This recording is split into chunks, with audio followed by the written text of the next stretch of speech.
Dobar večer, moram reči, tukaj se že. Če lahko majčkaj so bolj na sredino. Lahko se mi se težko premaknemo. Imamo kamere. Se vidi druga. Pozdravljeni, dober večer. Mogoče bi za uvod predsednik samo predstavil, kaj se je zdaj dopoldne, oziroma skozi cel dan dogajalo tukaj na tem delovnem srečanju Stranke modernega centra z lokalno mrežo, potem pa še nekaj vprašanj. Ja, danes, kot veste, poteka enodnevna konferenca, delovno srečanje lokalne mreže SMC za vodstvom stranke in gre res za delovno srečanje, kjer skušamo izmenjati mnenja o dosedanjem delovanju, oceniti delo v stranki, predvsem pa, kar je zelo pomembno, se dogovarjamo o tem, kako bi na medobčinski pa tudi širši regijski ravni čim bolje sodelovali pri izvajanju različnih projektov, bi rekel pač, ki si jih je naša stranka zadala oziroma ki so enostavno v dobro lokalnega ali pa regionalnega prebivalstva in drugih subjektov. Tako da ocenjujem, da je to srečanje današnje pokazalo, da SMC se razvija, dobro deluje, da imamo vizijo, kaj želimo, da pa seveda potrebujemo veliko usklajevanja, smo še vedno stranka v razvoju, v nekem intenzivnem nastajanju in delovanju, tako da so vsa ta srečanja pač samo koristna in gremo naprej. Zadnji tedni, meseci so bili precej burni, SDH, UKC. Zanima me, kaj vam sporočajo iz terena? Delate dobro? So kakšne kritike? Odzivi, bi rekel, z terena, kot se reče, torej lokalnih odborov Stranke modernega centra na delo vlade in poslancev so pozitivni, dobri. Včasih se nam zgodi, da je premalo pretočnosti informacij in to moramo še izboljšati, kajti ko naši lokalni odbori in člani stranke dobijo dovolj informacij o dogajanju iz centra, potem seveda toliko lažje razumejo, kaj vlada resnično dela in potem seveda tu podpora vedno je. Tako da tudi danes smo ugotovili, da imamo v vodstvu stranke, v sami vladi, tudi med poslanci, torej v poslanski skupini podporo lokalnih odborov. Je bilo pa zelo pomembno to, da smo se srečali, da smo lahko dali določena pojasnila, odgovorili na vprašanja vodjem lokalnih odborov. To je pač ta demokratični proces, ki ga v stranki gojimo in ki vodi v to povečevanje medsebojnega zaupanja, pa tudi v neko akcijsko držo, kajti želimo si, da bi Stranka modernega centra, tako kot je denimo zdaj pri beguncih, to konkretno pokazala, bila dejavna na terenu, dejavni smo v občinah, dejavni smo v četrtnih skupnostih, krajevnih skupnostih in ravno kot sem rekel zdaj, v tej begunski krizi so številni člani SMC, od poslancev do svetnikov raznih občinov, do naših lokalnih članov vodi, šli na teren, bili prostovoljci, pomagali. In tukaj vidim to, za kar se mi zavzemamo, ne samo, da seveda vodimo državo skupaj s koalicijo, ampak da smo tudi na terenu dejavni, čisto tako človek do človeka in mislim, da SMC tu dela veliko. Gospod premier, jaz bi imel dve aktualni vprašanji, pa začnimo pri primeru Baričič. Pismo je menda romalo na vas z neko zahtevo, da bo ta gospod odstopil, če ga vlada ne bo kmalu imenovala za, dajmo reči, polnokrvnega direktorja UKC. Kako vi razumete to pismo, ga lahko potrdite ali ne? Ga razumete mogoče kot pritisk na vas, da naj pač vlada vendarle tu nekako poseže in pa kaj to pomeni za njegovo imenovanje, pa seveda kdaj bo na vladi ta primer obravnavan? Jaz seveda lahko razumem gospoda Baričiča, da si želi čim prej izvedeti, ali lahko polnopravno, da tako rečem, opolnomočeno opravlja funkcijo direktorja UKC, seveda pa ne morem pristati na neke, kako bi rekel, časovne pritiske. Vlada se zaveda, da to vprašanje treba rešiti. Na eni od prihodnjih sej morda že ta teden bomo to stvar obravnavali. Je pa treba, kljub temu, da resnično gospod Baričič uživa veliko podporo strokovnega sveta, kot veste, celo 8 članov na tajnem glasovanju podprlo njegovo kandidaturo, je pa kljub temu treba, glede na številne, bi rekel, neke javno izrečene domneve o spornih dejanjih, se to natančno preučiti in če bomo ugotovili, da seveda so vsi razlogi nesporni za njegovo potrditev kot direktorja, potem seveda vladi tudi sam predlagal, da ga v tej funkciji potrdi, da torej da soglasje k imenovanju. Pa razumete to pismo kot pritisk? Poglejte, to pismo je neke vrste pritisk, hkrati je dejanje nekoga, ki si želi delati, ki želi, bi rekel, to svoje poslanstvo upravljati, ampak seveda vlada mora delati po svojem urniku, to ne smemo vzeti, kot da lahko kdo na nas pritiska. Enostavno bomo, kot sem rekel, morda že ta teden oziroma v prvi primerni priložnosti, ko bo to na sejo vrščeno z vsemi podatki, dejstvi o tem odločiti, torej ali damo soglasje k imenovanju. Še včerajšnji dogovor s sindikati me zanima, kako komentirate to. Lani oziroma malce kasnejšem času je vaš minister Mramor dejal, da so 3 dobri možje nekako nagradili sindikate, so tudi letos 3 dobri možje morda prišli malce prej. Torej dogovor s sindikati sem seveda vesel. To je spet en korak v tisto smer, ki jo vse skozi zagovarjamo, da se moramo znati sporazumevati s socialnimi partnerji.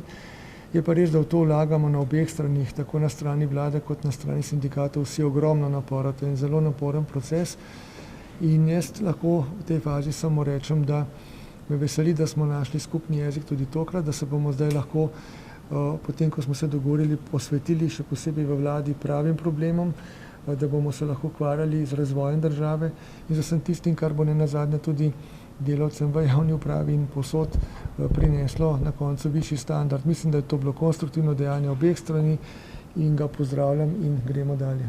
Gospod Cerar, jaz bi imela vprašanje, kar se tiče stavke policistov. Zanima me, kaj boste storili, da bi preprečili to stavko, se boste še pogajali? Tudi napoved stavke policistov je po mojem prišla v resnično neprimernem času. Kot veste, policisti ves ta čas, zdaj že tedne in tedne, se izkazujejo z izjemnim delom, z begunci, torej jim grejo vse pohvale, vedno znova to treba ponavljati, opravljajo nadčloveško, bi rekel, torej z nadčloveškimi napori opravljajo to izjemno pomembno delo, zagotavljajo varnost državljanov in pomagajo tudi nenazadnje migrantom pri njihovi poti naprej. Tako da resnično glede na to, da vlada, naša vlada je prva po dolgem času pokazala polno razumevanje za probleme policije in to seveda že pred nastopom migrantske krize, da še posebej zdaj predvidela dodatna in to izdatna dodatna sredstva za, bi rekel, policijo v naslednjih obdobjih in da pravzaprav se vse skozi prizadeva, da bi policijo afirmirala v tem, kar ji gre, da je to pomembna državotvorna institucija, ki so jo žal zadnjih 20 let od osamosvojitve dalje pravzaprav, jaz bi rekel, kar vse vlade pustile nekoliko zanemarjeno. Ob vsem tem se mi zdi napoved te stavke resnično nekoliko neprimerna, ampak poglejte, če se bodo pač odločili policisti stavkati, to je njihova odločitev, na javnosti in vsi presodijo, ali je prava. Dejstvo pa je, da policisti tudi sami, in tukaj so zelo korektni, vedo, da tudi v primeru stavke delo mora teči naprej. Pred 14 dnevi ste bili v Bruslju, dogovorili ste se, da bomo dobili 400 tujih policistov, dobili smo jih 78. Kje se zapleta? Zakaj tako malo? Torej, to ni tako malo. Vi morate vedeti, da ta zaveza, da bomo glede na bilateralne sporazume med Slovenijo in drugimi članicami Evropske unije dobili pomoč v policijskih ukrepitvah, je izjemen uspeh Slovenije. Kaj takega še ni bilo v Evropski uniji v tem obsegu. To dokazuje, da smo uspeli s to svojo politično pobudo prepričati in dokazati Evropski uniji, da moramo delovati skupaj. In policisti prihajajo iz Litve, Estonije, iz Avstrije so že tu, tudi iz Nemčije, prihajajo iz Madžarske, iz Italije, prihajajo iz drugih držav. Če zamuja en teden, to je stvar logistike, veste, treba se pripraviti, treba izbrati usposobljene kadre in jaz razumem, da lahko to takšen teden ali dva, ki povzroči zamudo, ampak že prihajajo, so že tukaj in jaz bi rekel, v tednu ali dveh jih bo zelo veliko na koncu, vsaj 400. In jaz mislim, da je to tisto, za kar se zavzemamo, da pokažemo Evropi, da je meja Schengena, šengenska meja med Slovenijo in Hrvaško taka vrednota, tako pomembna zadeva, da jo moramo varovati skupno. In kot rečeno, tudi mi sami z našimi policijskimi in drugimi enotami se tega zavedamo in zato bomo, kot smo rekli, če bo potrebno, nadaljnjem poplavu migracij morali stopnjevati ukrepe na tem. Gospod predsednik, vas lahko vprašamo, kaj ste se včeraj pogovarjali z gospodom Orbanom oziroma kakšno pomoč obljubijo pomoč Sloveniji, mogoče malo bolj konkretno, če lahko poveste. Ja. Torej, z gospodom Orbanom sva se pogovarjala, lahko bi rekel, v 3 sklopih vprašanj. Najprej je tekel pogovor o madžarski narodni manjšini v Sloveniji in slovenski narodni manjšini na Madžarskem, predvsem v Porabju. Ugotovila sva, da si obe državi prizadevata, da bi bil status obeh narodnih skupnosti oziroma manjšin cenjen, priznan, da bi jim države pomagale.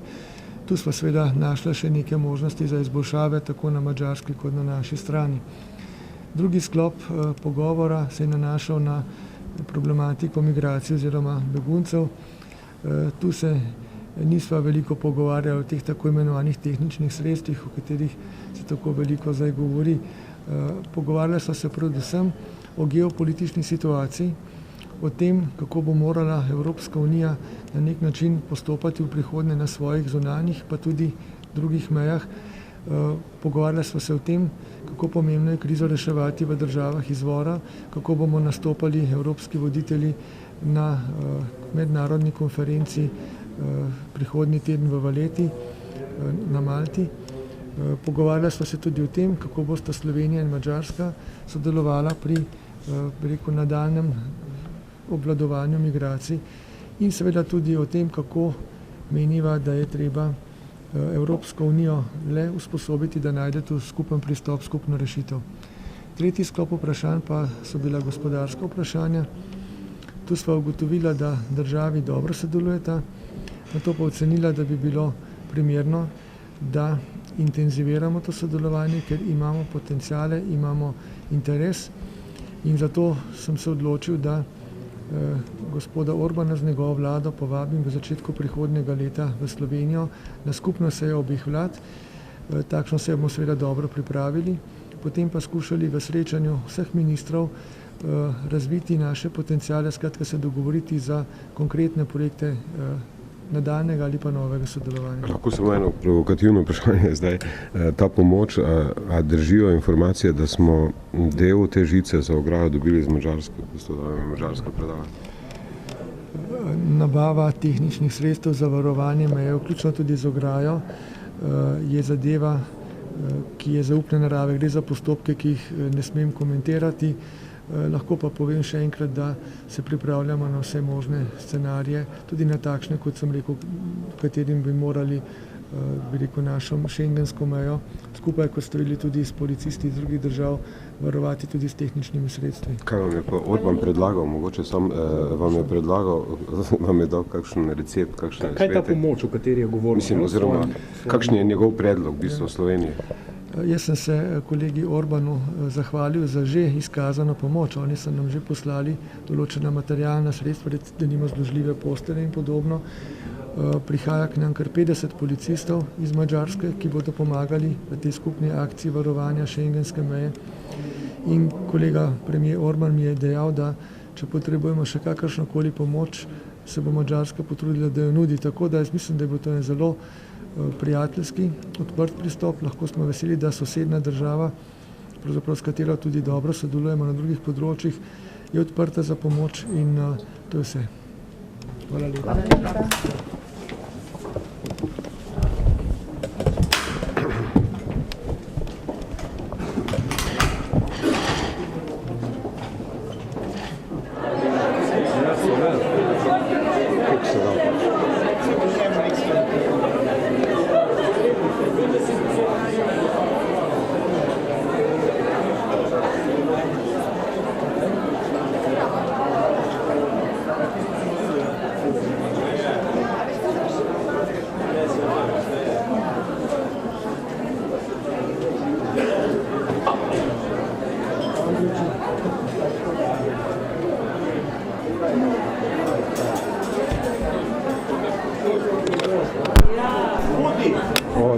Vodi! Kaj delaš? Kaj delaš? Vodi. Delaš. Si pridno? Kako gre? Vse sam. Zapukaj, ne? Pa si kje znam? Te prte na televiziji. Delovna konferenca SMC z lokalne mreže poteka, obenem so se zgodile pa še nekaj stvari, v zvezi s stranko, ki jih bo predstavil generalni sekretar stranke dr. Erik Kopač. Hvala lepa. Kot je bilo že povedano, danes poteka delovna konferenca SMC z lokalnimi odbori. Osnovni namen je pravzaprav krepitev lokalne mreže. Dejstvo je, da po lokalnih volitvah je to prvo srečanje vseh lokalnih odborov skupaj. Do zdaj smo imeli regijska srečanja, tudi srečanje lokalnih odborov, zdaj posamezna ali pa v manjših sestavah, tokrat imamo pa skupno srečanje.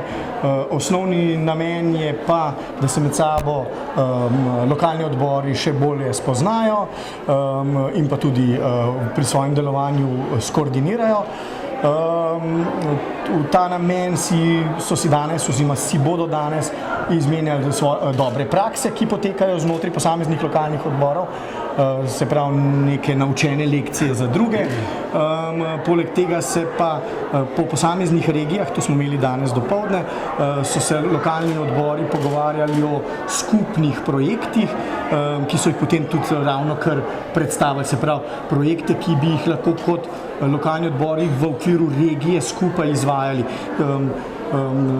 Kot si lahko predstavljate, so te projekti predvsem infrastrukturne narave, energetske narave, z področja energetike, trajnostnega razvoja, tukaj je bil vzpostavljen turizem, samooskrba, ravnanje z odpadki in podobno. V nadaljevanju pa sledijo pa še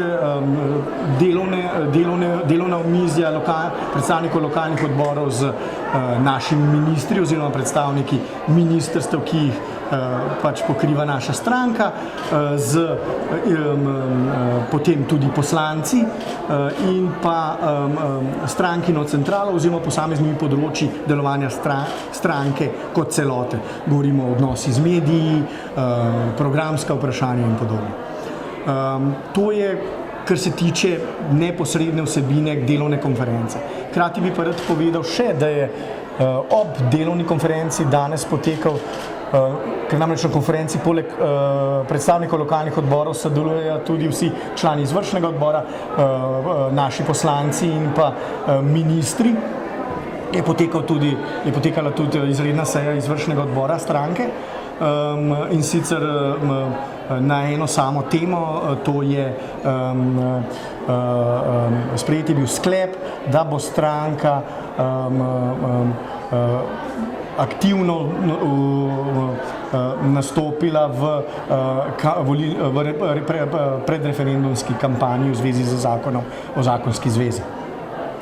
Hkrati, to je pa še ta tretja zadeva, hkrati imamo pa še en spremljajoč oziroma slavnostni dogodek, ki ga je treba izpostaviti, namreč